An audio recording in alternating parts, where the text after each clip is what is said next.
I'm looking at the latest instances of repression on campus. What was that? Something at Barnard, Oh, okay. the latest outrage. Of a continuous series of outrages. Well, let's get going, Rashid. So let me Absolutely. just introduce myself to you all. I'm Anthony Chase in the Department of Diplomacy and World Affairs here at Occidental College.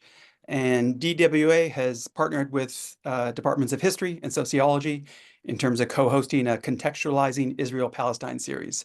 So it's such a pleasure. I'm so excited to interview Professor Rashid Khalidi as part of this series. So hello to you, Rashid. It's great to see you after so many years.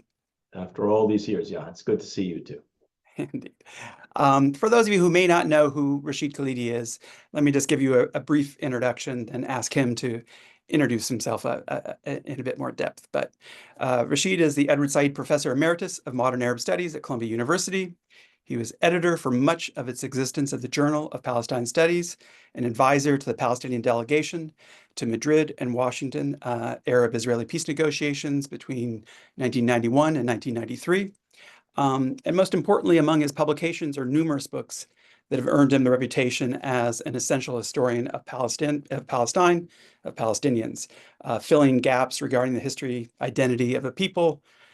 Whenever people ask me about the identity of Palestinians, I always remember a cab driver in Jordan. When I asked where he's from, he said, "I'm from the people who Israel would like to disappear, who United States would like to disappear, and who Arab states would like to disappear." You know what my identity is, and I think that's a nice way to put it, right?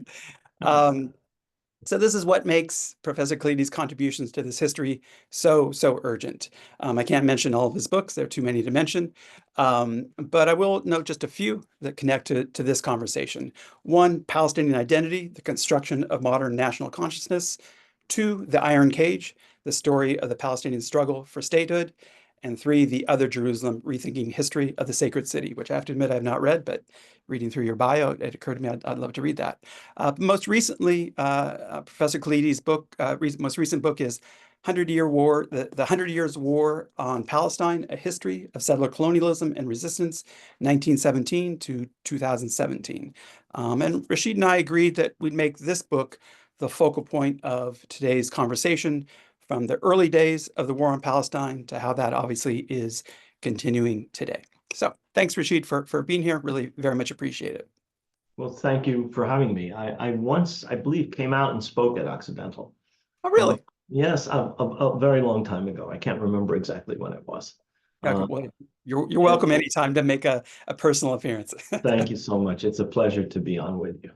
Okay, sounds good. Let me just ask you to, as I mentioned, to kind of continue the introduction of yourself. In the 100 Years War on Palestine, you begin by locating yourself literally doing research in your family wak, the wak of the Khalidi family in Jerusalem. So to continue the introduction, can you just tell us two things? One, just a bit more about the history of your Palestinian family, but to the point, why, as an author, I was fascinated by your authorial decision to situate your history of Palestine in terms of the history of your own family. So I wonder if you could address that. Yeah, well, the family goes back in Jerusalem, as far as we know, to sometime before the Crusades. Like most Muslim and Jewish families, the Crusaders killed everybody and forced them to leave. And they returned immediately after the Crusades. And so we have attested, evidence of the family being there before and immediately after the Crusades. Members of my family played different roles in justice, local justice, in the courts, and were scholars over very many centuries in Jerusalem. So that's the family.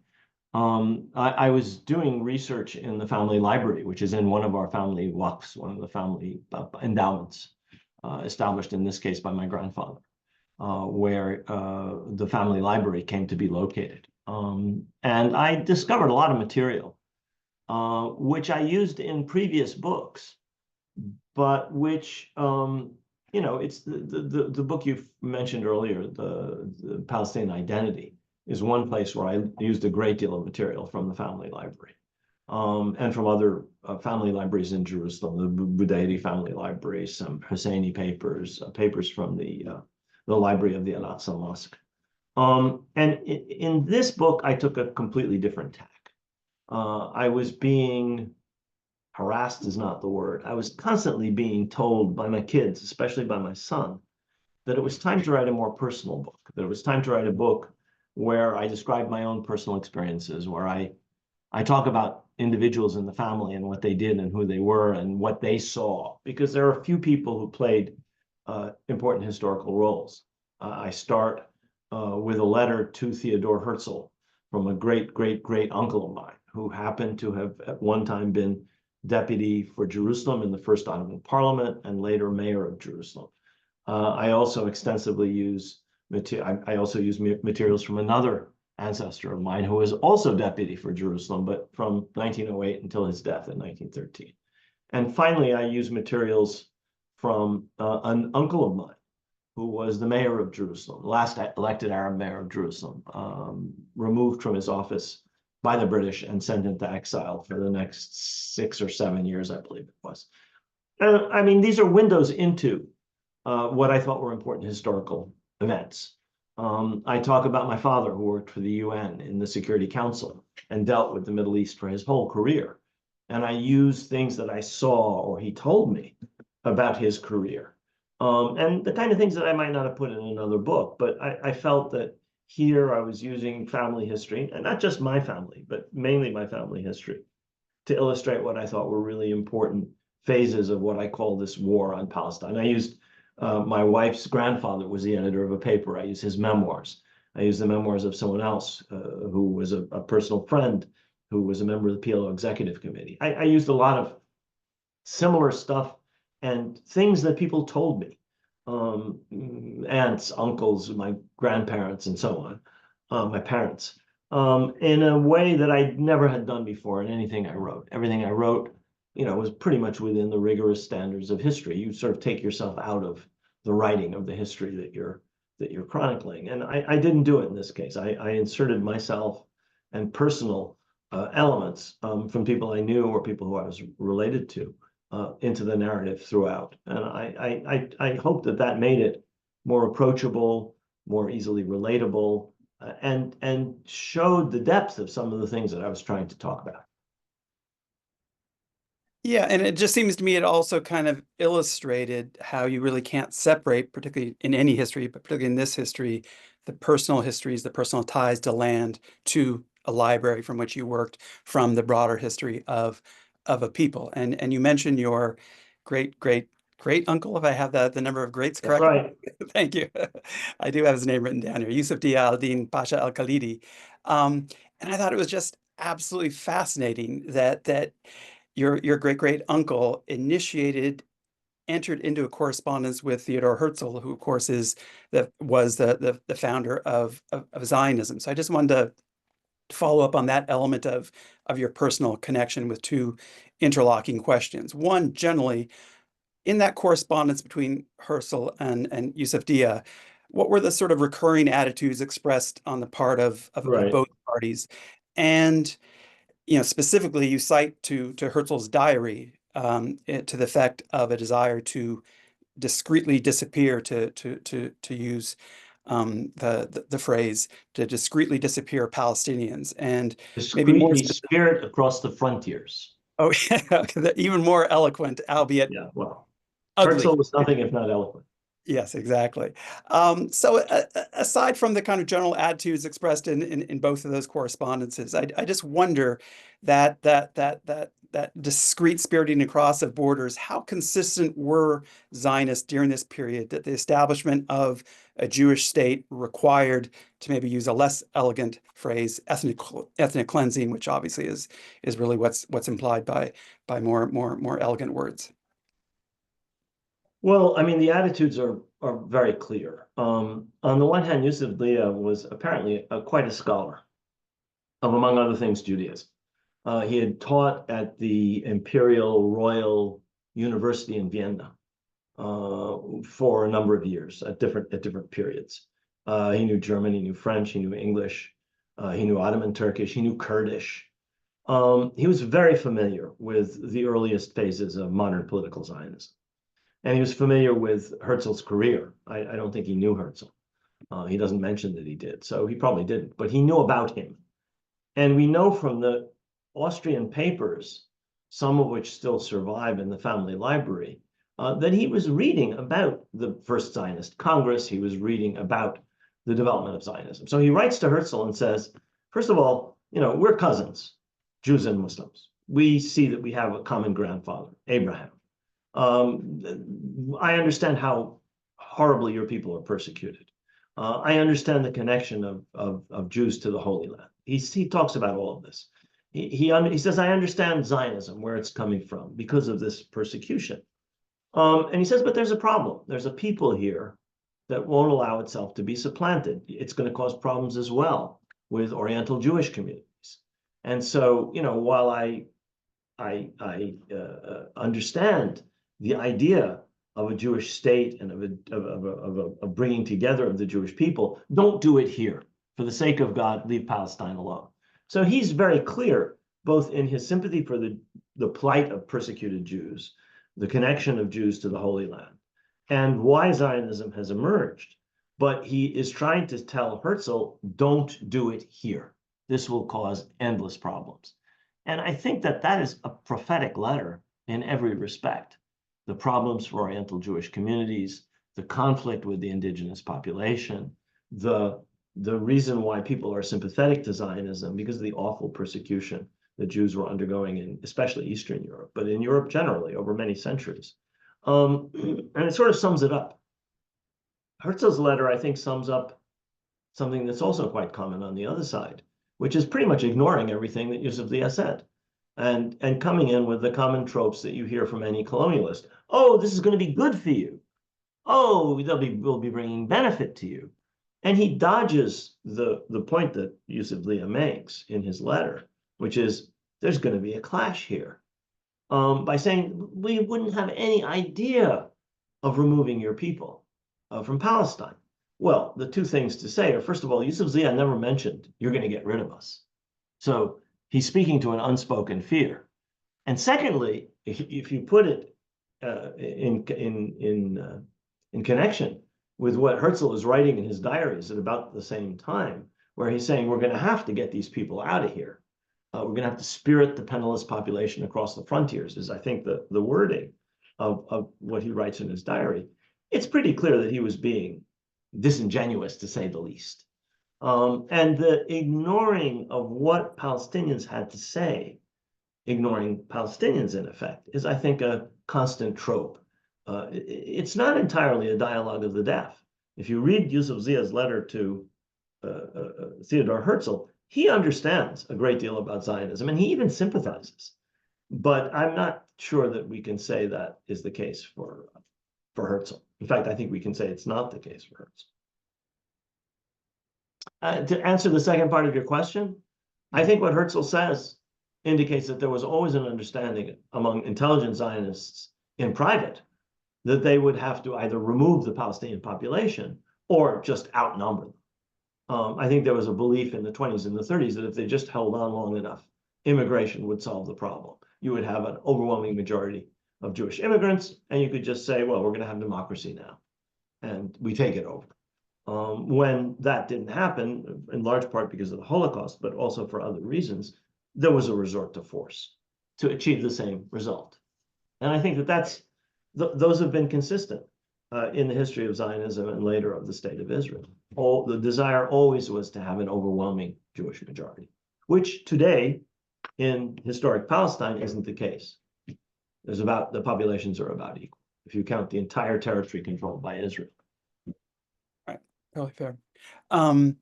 So I mentioned among your books, your book about the emergence of a Palestinian identity, and again, returning to your family, you mentioned earlier, I believe your grandfather Haj Ragib, and his friendship with, and it was just it really was so entertaining to read about how he had a friendship with the Greek Orthodox grandfather of your wife, Isa Isa, who was founder of the newspaper Palestine.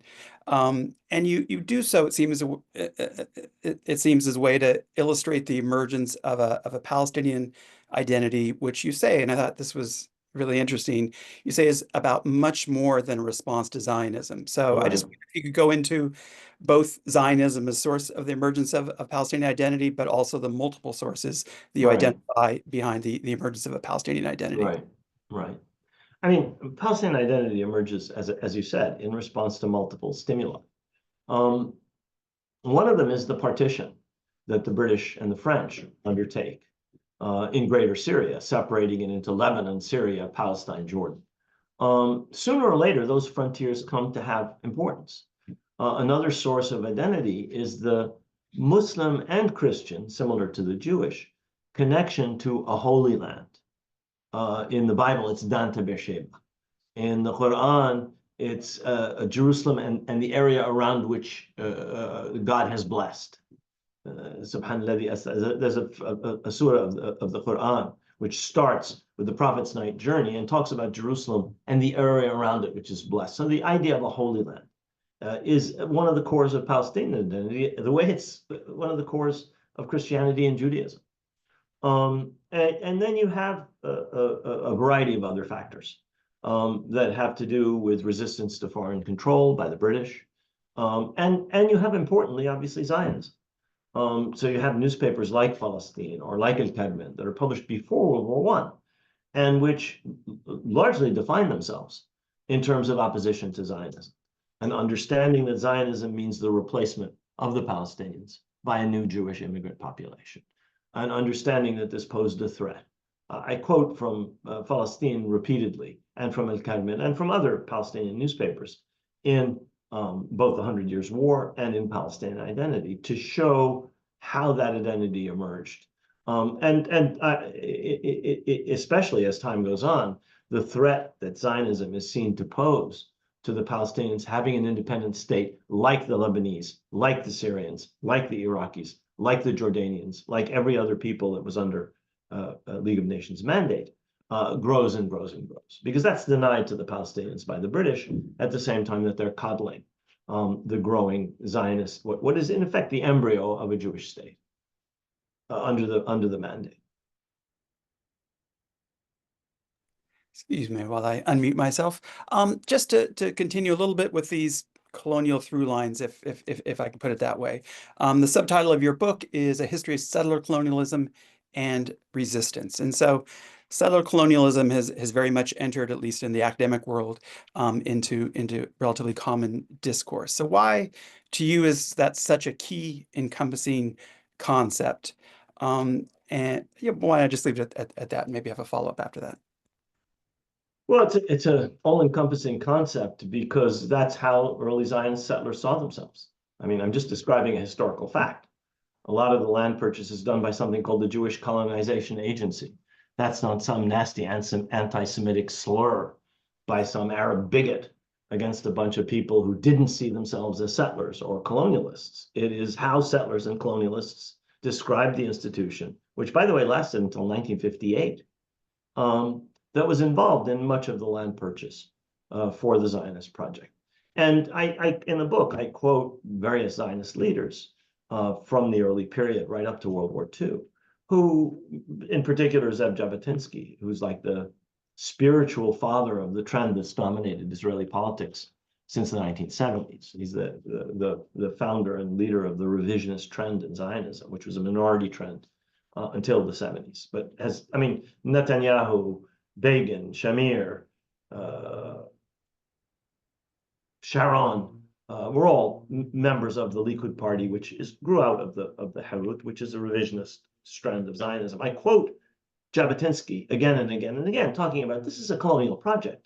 We will only survive here if we have an iron wall to protect us against the indigenous population, and every indigenous population resists colonists, and we're colonists. I mean, he argued they had a claim to the land, it was theirs, but they were coming, he understood, as European settler colonists to a place that was already inhabited by a population that was going to resist.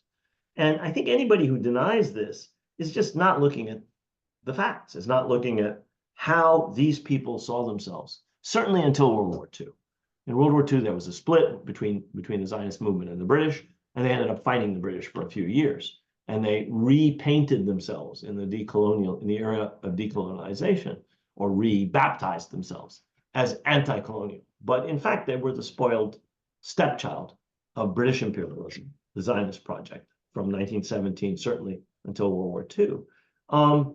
And they were engaged in exactly the same kind of processes that British settlers, they called them planters, were engaged in Ulster and in other parts of Ireland, that French settlers were engaged in Algeria. There are obviously big differences between the Zionist movement and every other settler colonial project I've ever found out about. The Zionist movement was a national movement at the same time. Normally, settler colonial projects are extensions of the sovereignty and the population of the mother country. The French send French people to Algeria to take it over for France.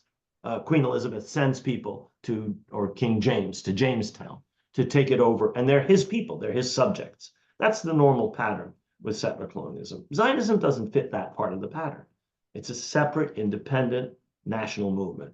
It's also a movement representing people who are persecuted.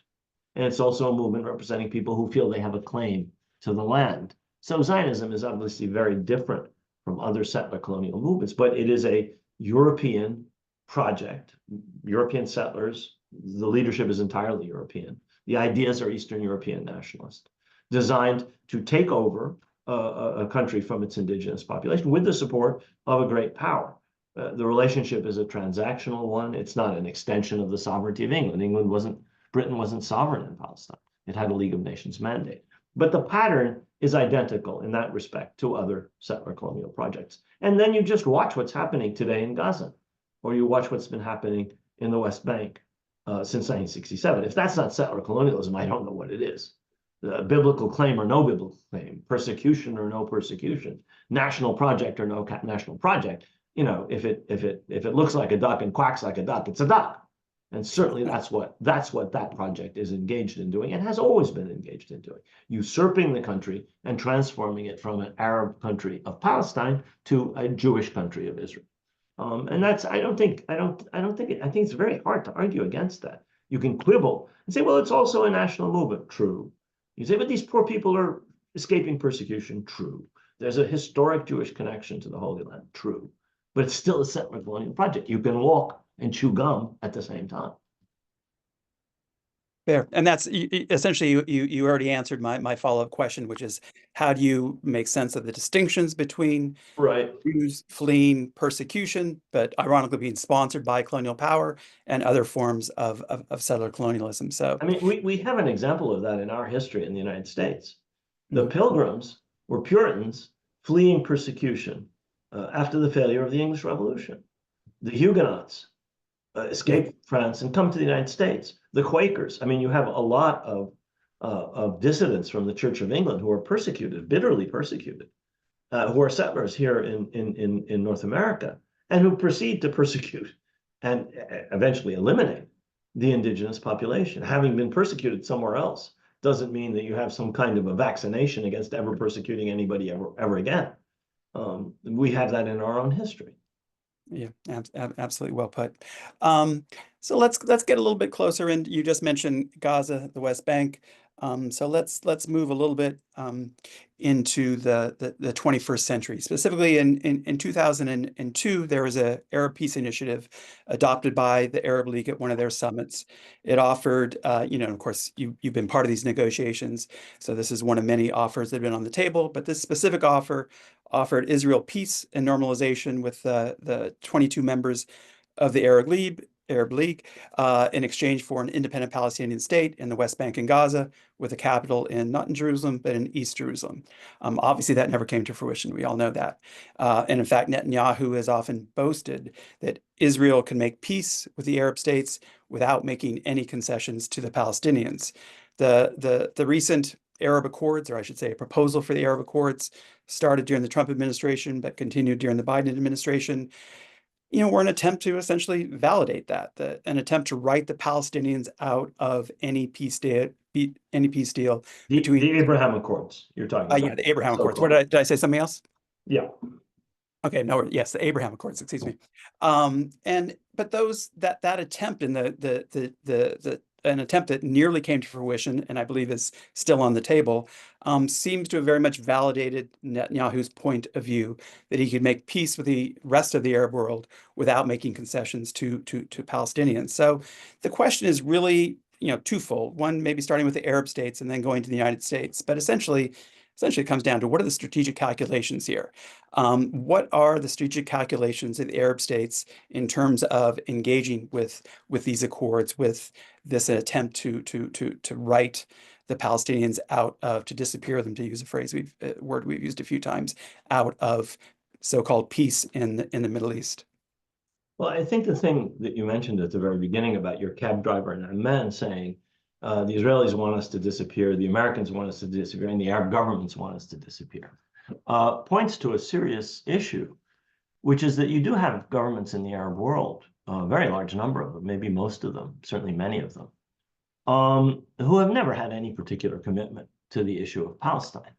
But I think they have to be distinguished from their peoples, because every public opinion poll that's ever been done shows that the populations of the Arab countries are very supportive of the Palestinians.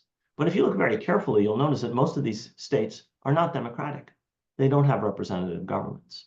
They may have fake sham elections, as in Egypt, but they're essentially either dictatorships or absolute monarchies where there are no elections at all. Saudi Arabia, the Emirates, and so on. There's absolutely no pretense of there being any representative nature. These are royal families, or these are generals who rule by force.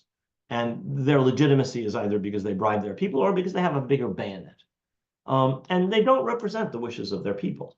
And they have, I think it's correct to say, they have ignored the interests of the Palestinians, by and large. That's not true of all of them. You have countries like Lebanon and like Kuwait where you do actually have representative institutions. And in countries where you have weak ones like Jordan and Morocco, it's very clear to see that public opinion is in one place and the regime is in another place. But the problem is, as far as Washington is concerned, it's who's in power. And in some cases, who Washington has put into power or whom Washington has helped to remain in power that they care about. And so the Palestinians have multiple problems. One, of course, with Israel and its usurpation of the country over time. One with the United States, which has basically endorsed and funded and protected that effort over many generations now. And one with the Arab governments, which don't represent Arab popular sentiment. Well, just talk a bit more specifically about the United States, because it's always a puzzle, leaving out morality, leaving about respect for human rights, just the pure strategic calculation in terms of supporting, in an ironclad way, the Israeli Zionist project is something that's been often internally critiqued by members of the State Department, members, again, who are thinking in terms of U.S. interests. And yet, nonetheless, you get this continuous, I don't know, strategic calculation, political calculation. But I guess I just want to ask how you see the rationality, the reasoning behind this U.S. position, which has been, not always the same. I don't want to be overly general, but essentially, a continuity in terms of its strong support for the Israeli project. Well, I think that's generally been true since Woodrow Wilson. I mean, Wilson signs off on the Balfour Declaration and the mandate for Palestine. The mandate's established after he's gone, but the actual document is adopted in 1922. But in 1919, he's in favor of the Balfour Declaration. And I think, and that's true for every American president, right up to the present, the current incumbent and Trump. All of them are favorable to the very idea of Israel and are supportive of Israel. That said, that doesn't mean that they have never put pressure on Israel, or they've never, or they allow Israel to dictate what they do. There's a false narrative about how Israel dominates American Middle East policy. On the Palestine issue, the United States apparently has not seen any strategic value or any strategic interest in supporting the Palestinians. There were a couple of presidents that came closer to trying to be fair-minded about this. President Carter at one stage, President Bush Sr. At one stage, always with a bias in favor of Israel, but attempting to balance it a little more. But where American strategic interests were seen to be involved, American presidents could be very harsh with Israel. And this generally didn't have anything to do with Palestine. So Britain, France, and Israel invade Egypt. The Americans forced the Israelis out. Eisenhower has no compunction in doing that. President Nixon realizes that he can win Egypt over from the Soviets and win the Cold War in the Middle East. He sends Kissinger to force the Israelis into 3 disengagement agreements, which they resisted kicking and screaming every step of the way. You can read the documents, which are now published, and you can read Kissinger's memoirs. That's true for President Reagan. Reagan's Secretary of State authorizes the Israeli invasion of Lebanon. But when he sees that the Israelis have gone too far, Reagan picks up the phone, tells Prime Minister Begin, this is a Holocaust. The image of this war is going to be a burned baby with no arms. And you have to stop right now, or there will be consequences. Within a half an hour, the bombardment of Beirut ceases. And President Obama pushes through a deal with Iran that Israel fights tooth and nail. In every one of those cases, American presidents seem to have decided that there was some vital strategic interest that overrode the general sympathy of Americans and of American policy for Israel. So where vital interests are seen to be at stake, or you could argue that sales of expensive and high-tech weapons to Arab countries falls into the same category. I mean, the arms industries fund every politician on earth, or certainly every American politician, or most of them. They have the biggest lobby in Washington. That's more important than AIPAC, actually, much more important than AIPAC. And so where those two things clash, American presidents have had very few compunctions about obliging Israel to accept whatever it is that Washington wants. On Palestine, that has never really been the case, because apparently no vital strategic interest is involved. Were there to be a change in the Arab world so that countries that are really important to the United States are going to put their weight in the scales, that might be, the situation might be different. Totally fair. And I want to return in a minute to U.S.-Israeli relations more in the current moment. But before going there, you mentioned Beirut, and in the book, obviously Lebanon is always a current issue, but it's particularly in the news right now as Israel extends its forever war into Lebanon. But in the book, again, with this personal touch, you describe living in Beirut. I believe you lived, if I recall correctly, in the apartment of Malcolm Kerr. Is that correct? No, Malcolm put us up in a faculty apartment when we had to flee our apartment when Israeli troops came into West Beirut. Gotcha. In September of 1982. No, we lived in an apartment of our own. Oh, okay. But we had to leave that because we were afraid. Yeah. And we took refuge on the American University of Beirut campus. And Malcolm Kerr graciously found us an empty faculty apartment. Gotcha. Well, just to interject that Ann Kerr is a proud alum of Occidental College, and so a good friend of ours, actually. And she's a friend of mine as well, so she's wonderful. Hopefully, we can all break bread one day. But I just want to go back to Beirut, where your kids were born, 1980s. 1982 was the famous, perhaps better said, infamous Sabra Shatila massacre, and I just wonder if you could describe the political dynamics of that period in Lebanon, obviously in relationship to Palestinians. And particularly in the book, you talk a lot about the PLO's isolation that led up to Sabra Shatila. So you may need to maybe describe what Sabra Shatila was for those who may not know about that massacre. Right. But after that, I wonder if you go into the sort of political dynamics of the PLO at that point. Right. Well, the 1982 war starts with an Israeli invasion of Lebanon. And very quickly, the PLO forces in South Lebanon are defeated. The Syrian army in the Be'ah Valley is defeated, and Israel besieges Beirut, demanding that the PLO be expelled. And the United States negotiates the evacuation of the PLO from the south of Lebanon and from Beirut, which takes place at the end of August. Before they left, the PLO demanded from the United States guarantees for the safety of the civilian population that would be left behind when the tens of thousands of PLO military, fighters were evacuated. And the United States gave those assurances on plain paper, not letterhead. PLO evacuates. Israel sees to it that an ally of Israel, Bashir Gemayel, is elected president. And Bashir is then assassinated And Israeli forces break the ceasefire, enter West Beirut, and occupy the entirety of the city. They had been outside of West Beirut until this point, as part of American assurances that nothing would happen to the people who supported the Palestinians, the Lebanese, or to the Palestinian civilians left behind in refugee camps in the Beirut area. As soon as the Israeli army comes in, the next night we start to see star shells, illumination cells fired from mortars in the sky. And we really don't know what's happening. And it turns out that the Israelis surrounded the refugee camps of Sabra and Shatila, and then brought in militias that they had armed and trained and basically given free rein to carry out a massacre.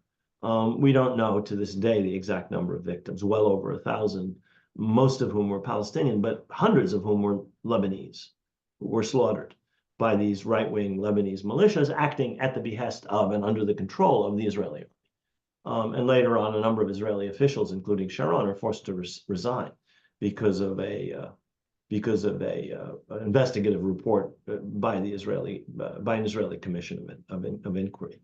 So that's the Sabra and Shatila massacre. And I think it has to be put within a framework and a context. You know, the event doesn't start in June when the Israeli army enters. The event starts way before, because the PLO has entrenched itself in Lebanon. It's been expelled from Jordan. It's under tight control in Syria. It can operate very freely in Lebanon. And it sets up what many people call the state within a state. The Lebanese state is weak. There's dissension among Lebanese. The Lebanese army breaks down. There's a civil war going on between right-wing and left-wing forces in Lebanon. Syria is intervening. Israel is intervening. Israel occupies a tiny strip in the south from 1978 onwards. Syrian troops are in Lebanon as well, at different places. So you have a Syrian occupation and an Israeli occupation in different parts of Lebanon. And you have the PLO aligned with the leftist and progressive forces in Lebanon. And you have the phalangists and other forces, they become the Lebanese forces, aligned with Israel and financed and armed by Israel. And you have rocket fire and artillery fire across the frontier. The year previous to the 1982 invasion by Israel, the PLO and Israel reach a ceasefire, which is brokered by the American envoy, Philip Habib. And there's no rocket fire and no artillery fire for the better part of a year, up until the spring of 1982, at which point, in May, the Israeli government decides it's going to invade Lebanon. It's going to expel the PLO. It's going to expel the Syrians, and it's going to install a friendly government. And Sharon, who's then the defense minister, goes to Washington, meets with Secretary of State Haig, tells him what the Israeli plan is, these 3 points. And Haig gives them a green light. And the United States then runs interference for Israel in the Security Council, preventing any other intervention, any Security Council resolution, any ceasefire for more than 2 months, from the 6th of June until the 12th of August, at which point, finally, Reagan makes this phone call that I mentioned. There's a ceasefire, and then the rest follows, as I said. The important thing here is that this is an Israeli-fought war, but it's a war approved by the United States. It's a war in which most of the weaponry is supplied by the United States and resupplied during the war, and where the United States is basically trying to achieve its own objectives through Israel. And so I describe this as a case where the declaration of war is really made by Haig and the Reagan administration in giving Israel a green light, giving it the weaponry, the wherewithal, and the diplomatic support, without which it could not have done what it did. And the Americans, in that view, are responsible for the 19,000 Lebanese and Palestinians who were killed during this war, almost all of them civilians. PLO had 1,000 casualties, 1,000 guys killed, maybe 1,500. Syrian army had 1,000 something killed. All the rest are civilians. There are many Lebanese militiamen who are killed as well. But you're talking about 14,000, 15,000 civilians and 4,000, 5,000, 6,000 combatants on the Arab side. That is one reason you have Hezbollah directing its rage against the United States. The United States came in with Israel and helped Israel to slaughter this large number of Lebanese and Palestinians. And so people whom we later on see the United States talking about, whether Hassan Nasrallah, who fought with the PLO in 1982, or other leaders of Hezbollah, who are accused of having been responsible for the bombing of the U.S. Embassy in 1983 or the bombing of the Marine barracks in the same year, are people who are responding to the United States and Israel killing 19,000 people, slaughtering 1,000, 1,200. We don't actually know the number in Sabra and Shatila, almost half of whom were Lebanese. So if you start the film where the U.S. Embassy is bombed, well, the poor diplomats in the embassy. I mean, I knew people who were killed. I had colleagues who were murdered at the American University of Beirut, very probably by some of the same people from the groups that later became Hezbollah. So I mean, I find this appalling. But you want to understand it, go back and look at the war that preceded it by 6 or 7 months. I did not know that about Nasrallah. Yeah, there's a picture of him. I just got it from one of my nephews. There's a picture of him with a Kalashnikov in 82, fighting with Fatah, fighting with one of the PLO factions. So I didn't know it myself. Yeah, well, there you go. I feel better. You mentioned the word responsibility, and obviously there's levels of that. But Ariel Sharon, who you mentioned, was defense minister of Israel at the time, and was held to be responsible for the Sabra Shatila massacre. He, of course, later became prime minister of Israel. But at that time, there were attempts to use the international legal concept of universal jurisdiction to prosecute Sharon, specifically in Belgium, and that failed. That was stopped really primarily by the United States, who pressured the Belgian government to change their legal regime such that there could not be a case brought against Sharon in Belgium. But there have been many other attempts to use international legal fora. You know, I think we've all heard about the ICJ genocide case brought by South Africa, the ongoing ICC criminal investigations, all these attempts to, in one way or another, bring to account Israeli officials, hold them responsible for some of these acts. None of these have come to fruition, at least not yet. So I guess the question is, you mentioned before the conversation, your daughter works with Palestine Legal. Why do you think that Palestinian actors, despite the fact that these attempts have not come to fruition, why do they continue to refer to these fora?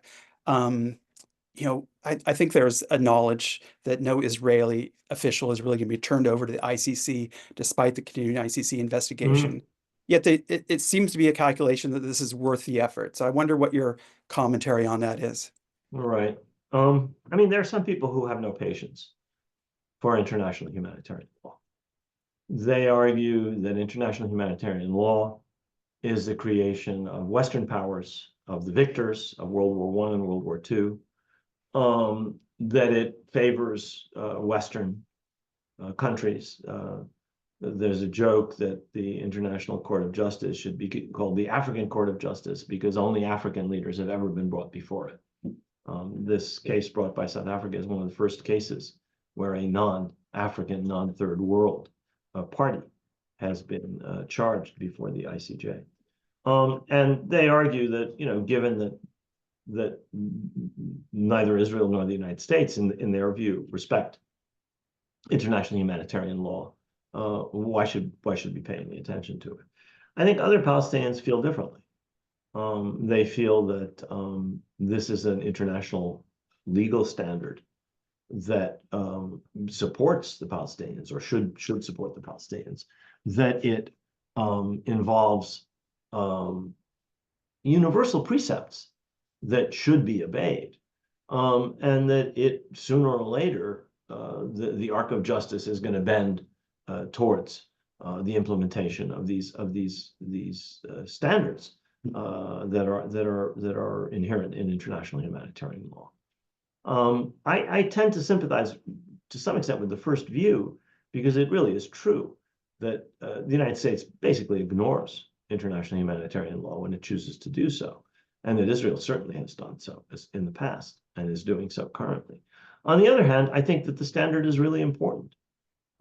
This is well dealt with by Nora Erechat in her book, Justice for Some, where she shows the uses and the misuses of international law. And I think you have to be aware of the first perspective, even if you still support the second one, and say there is benefit to the International Court of Justice saying that Israel has plausibly committed genocide. I don't think the word would have come into the kind of currency that it has, were it not for that procedure brought by the South Africans before the ICJ. And I think that's important. I mean, the isolation of Israel in the world is a function of its actions rather than anti-Semitism or anything else. But it's also a function of the way in which those actions are understood and described in terms of international humanitarian law. The Genocide Convention in this case, or war crimes in the case of some of the things that the International Court of Justice is pursuing. And I'd add the crime of apartheid as well, and the way that definition in international law has allowed for a sort of isolation is probably too strong of a word, but for some of these charges just to not be seen as just the way that war is, but in fact as something that can be condemned by peoples and governments around the world. I mean, and that really brings, oh, go ahead, sorry. I just want to add something. I think that leaving aside whether these things lead to prosecution or lead to formal condemnation, I think they're important in a discursive battle, in a battle over terminology, in a battle over whose narrative prevails, which Israel is losing very badly in the last few years. And what has happened in the last year and a half, or last 13, 14 months, wherever we are now, 13 months and a bit, and counting, has accelerated that process. I think it might not have been this way had Israel's response to what happened on October 7th, the attack on Israel of October 7th, not been so vengeful, so unhinged, so unlimited. Had Israel behaved, with a normal response to admittedly a very abnormal event. I mean, it was the largest civilian loss of life in Israel's history since the 1948 war. It involved the collapse of the whole Israeli concept of security. It was the largest defeat of the Israeli military since 1973. So there are many reasons for Israelis to react. But what has happened in the 13 months since then is seen as such an extraordinary overreaction that I think Israel has lost a great deal of discursive ground. And I frankly think that the introduction of terms like apartheid through a legal convention, terms like genocide, of the idea of war crimes, has contributed to that discursive defeat that Israel is constantly suffering. It's not true with elites in the West. We may not see it, the older people in the West, the media in the West, the politicians in the West still don't reflect that. But public opinion generally in most of the world and in the United States and most Western countries is shifting quite rapidly, I think, as a result, partly of these international standards. Yeah, I think shifting quite rapidly in the United States. I think it's those shifts occurred probably earlier in other parts of the world. I thought it was fascinating that you used the phrase a discursive battle. And so in response to October 7th that you were just mentioning, I've heard you in other fora be both very clear in denouncing Hamas's October 7th attacks, but also make very clear that that shouldn't be an excuse for some sort of false equivalency.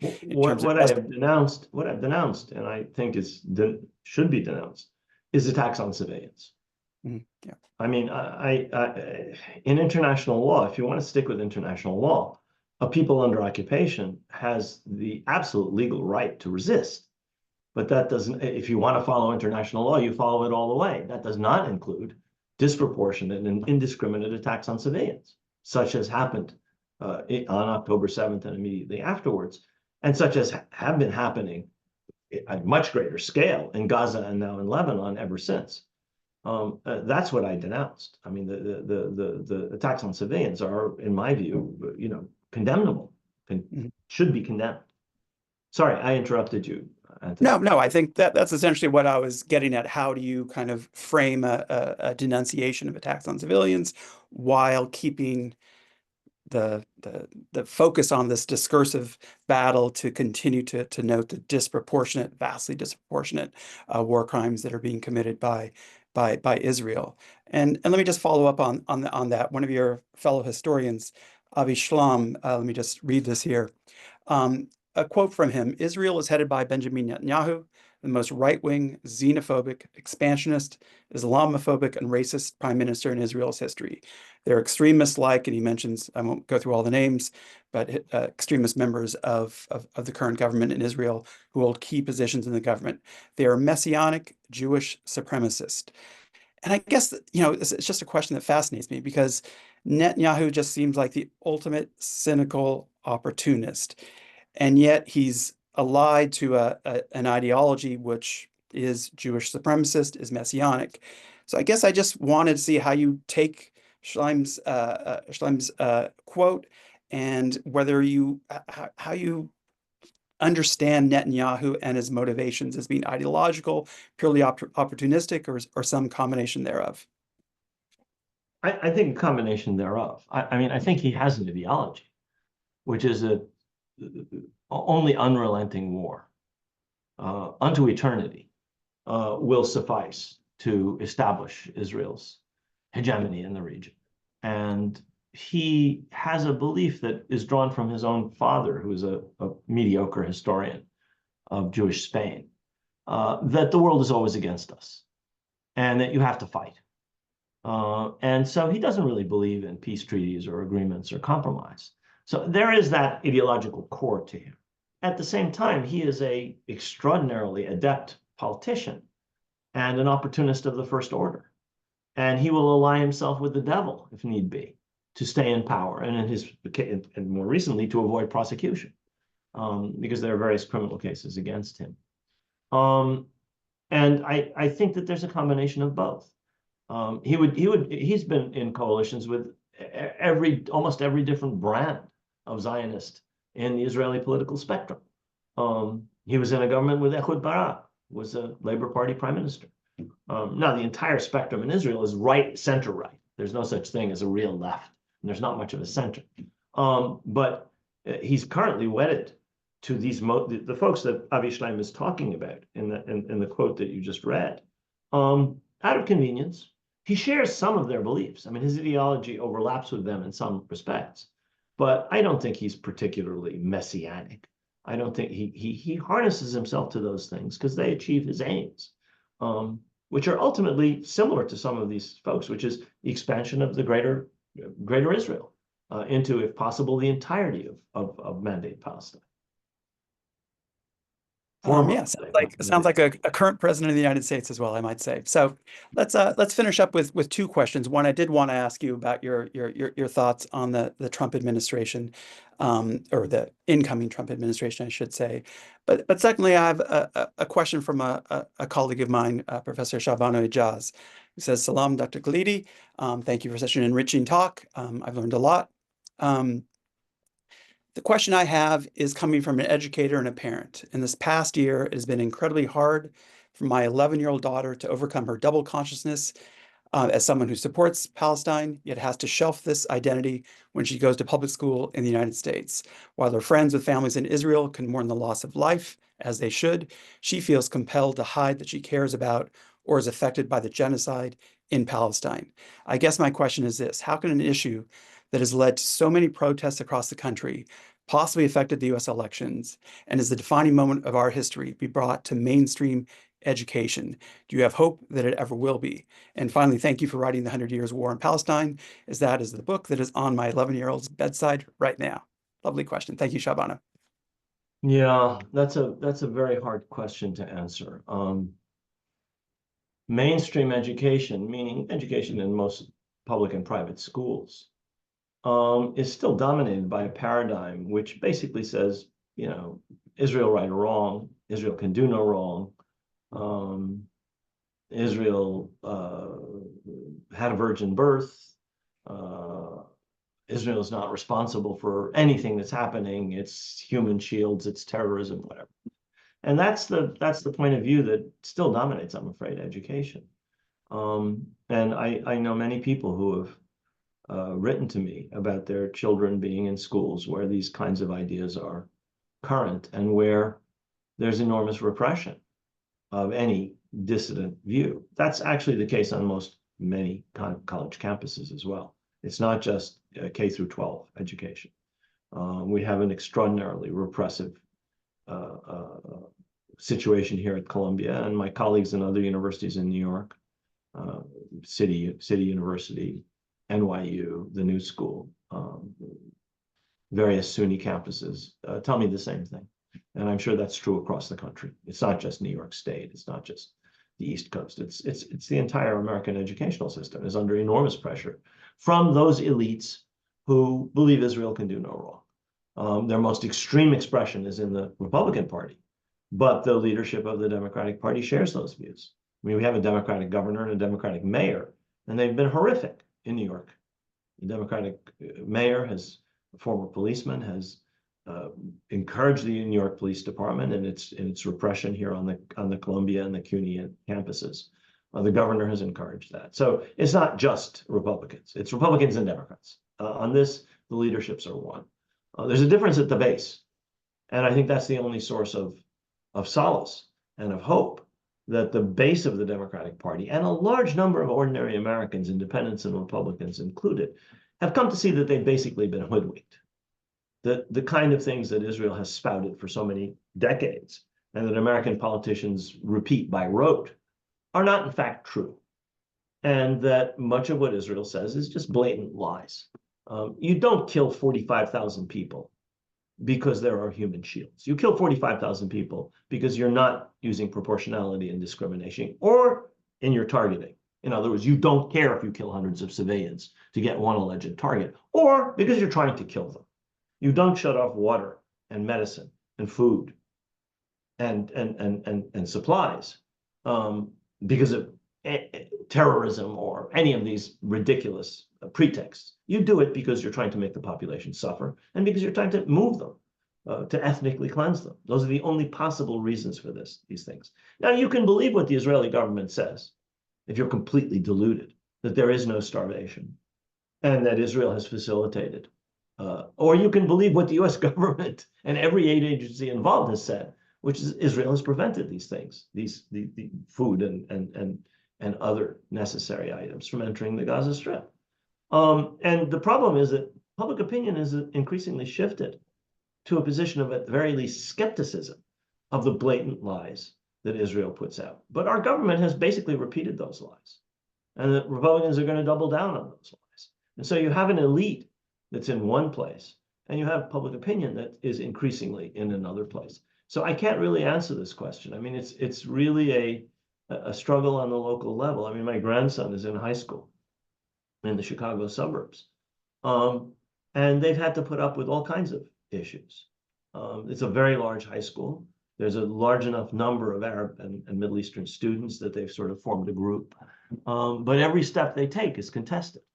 And they feel that in certain sense, they were fortunate they have a couple of teachers who are supportive, but they feel that in a certain sense, they're in an entirely hostile atmosphere. And that is unfortunately the way it is. I mean, I was just talking to university students today who say the same thing. I mean, they're saying we represented a majority last year. The encampment and the protests represented a large majority of Columbia students. 2/3 of the faculties of arts and sciences at Columbia voted no confidence in the president. But the administration has paid absolutely no attention. It has cracked down only on activism in support of Palestinian rights, has persecuted only student activists supporting Palestinian rights, and is cracking down on faculty and staff, picking the most vulnerable, the attacks on librarians, attacks on contingent faculty, firing of people, threats to people with tenure from the administration. That's the atmosphere we all live in. So I feel sorry for Shavana's daughter. I feel sorry for my grandson. And it is very hard. I mean, fortunately, he was able to find, fellow high school students who are supportive.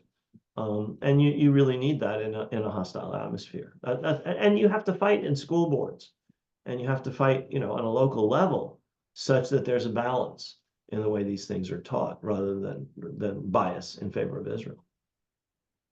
I was going to conclude this conversation with a question about the incoming Trump administration, the new ambassador to Israel for the U.S., is Mike Huckabee, who says there's no such thing as an occupation. There's no such thing as a West Bank. But if you'd like to comment on that, absolutely, I would love to hear your words on that. But the words you just talked about really bring to mind trauma in a certain sense. And maybe I'll ask you a different closing question. And again, feel free to comment on whatever you'd like. But you wrote in Cantata, this episode in the long war in Palestine has clearly had a profound traumatic impact on both Palestinians and Israelis. An immense degree of harm has been done to the Palestinian and Israeli civilian populations. So I just, how, getting beyond the all the details, all the historic ins and outs that you just are so trenchant in describing and getting to the heart of. I mean, is there any hope? You talked about these social movements on the ground changing discourse in this country. I think globally there's been a real shift in discourse for some time. What is the hope to get beyond these embedded traumas that seem to me to be at the heart of the continuation of this conflict? I can say three things. The first is that this is not going to end soon, I'm afraid. We have by far the most toxic, lethal form of incitement going on inside Israel.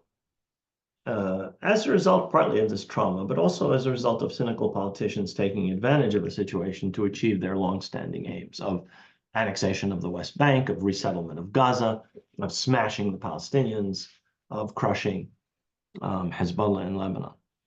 And that's not going to end very quickly. It wouldn't have ended had Harris won, in my view, and it is not going to end with Trump in the White House.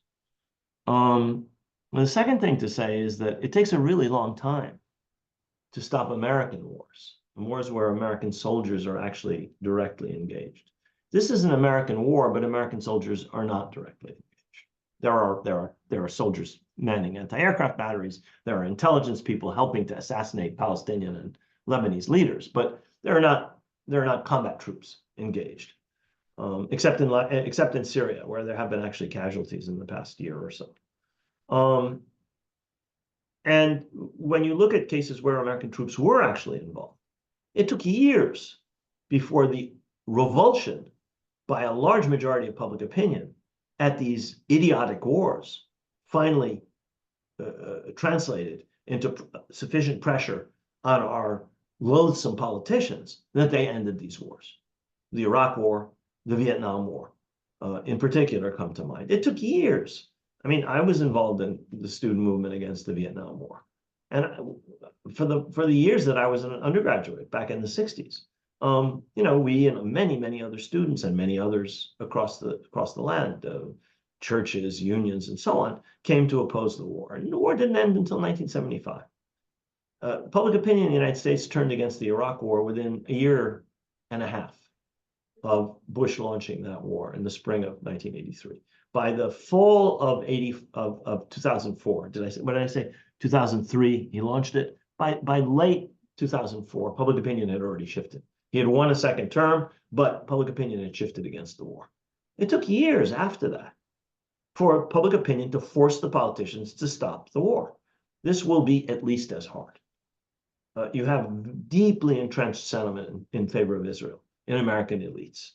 You have among many American evangelical Protestants a belief that the United States must support Israel, that the success of Israel is necessary for their understanding of eschatology, the apocalypse, and so on and so on. That's a base of support that's very solid among older people, among very conservative evangelical Christians, and among our elites generally. I mean, the people who own the media, the people who are the trustees of our great universities, of our great foundations, of our great art galleries. They're aged, rich, conservative, generally speaking, folks who believe Israel can do no wrong. And as long as they're there, those establishment institutions are not going to change. It'll take enormous pressure from below. As far as how you overcome trauma, I was just in Ireland. And I've spent a lot of time recently in Ireland. And I think that there are many differences, obviously, between Ireland and Palestine. I haven't spent time in South Africa, and there are clearly many differences between South Africa and Palestine. But I think there are ways in which settler colonial projects can be wound up in a way which addresses that trauma. It's not an easy path. I mean, it requires giving up privilege. It requires changes in the international environment. In the case of Ireland, in the case of South Africa, it wasn't just what Irish people or South African people were doing that led to the demise of apartheid or that led to the peace process that ended in the Good Friday Accord of 1998. And we haven't yet had that change in the international environment. I think public opinion in the world is shifting such that you're going to see many more governments changing their position, including possibly even in Europe. I mean, you already have Belgium, Spain, Ireland, Malta, Slovenia, quite clearly critical of Israel. And you, even in countries deeply supportive of Israel, whose governments are supportive, like Britain and France, you have an unwillingness to send weapons to Israel. They still send some, but this is a shift that we've never seen before. And I think we all have to push, because that change in the international environment is one of the elements that will, force a reckoning and maybe change things inside Israel and among the Palestinians and in the Middle East. I know those are not, terribly optimistic perspectives. I'm not predicting anything. I mean, things could go even worse. I mean, one of the things we learned in Beirut in the 10 years we were there during various phases of that war is you should never say it can't get worse. It can always get worse. And we may see that with some of the people Trump has appointed. It really requires a satirical magazine. If someone accused of child sex trafficking is going to become attorney general, I mean, some of these appointments are really it requires The Onion, which just took over InfoWars, I know. or in England, Private Eye, or in France, Le Canard Enchaîné, to actually, express Make sense of the world. Yes. I mean, these things are almost unbelievable. And I think we're going to see a little more in that direction, unfortunately. Yes. Nonetheless, oh, go ahead, sorry. No, there we are. There we are. Nonetheless, you're right. There's no reason for optimism. Everything you just said is correct. But I'm grateful for that last answer, because nonetheless, I do think that the hope does lie in models such as South Africa, such as Ireland, that these long, seemingly endless wars can come to an end. But it really depends upon social movements from below, shifting opinion, shifting us too slowly. Obviously, the blood of many will flow before there's any justice in the world. But to quote, if you recall, Ayad al-Sarraj, the great Gazan, who unfortunately passed away, but I brought him to the University of Chicago when we were there together. He had a line in a book of mine: "Justice is only in heaven, but we try to bring a little bit to here on earth." And so maybe we can leave with that in recognition of truly a great Palestinian, Ayad al-Sarraj. But you too are a great Palestinian American. Thank you, Anthony. I really just have to thank you for this hour. I have to thank you for being such a trenchant observer, always to the point, always moral, and always on point. So really appreciate your lifetime of work on this. And just thank you very much. It's a great pleasure. Thank you for having me. Okay, take care. Bye-bye now, Anthony. And thanks everyone for joining us. Thanks, folks. Bye-bye now.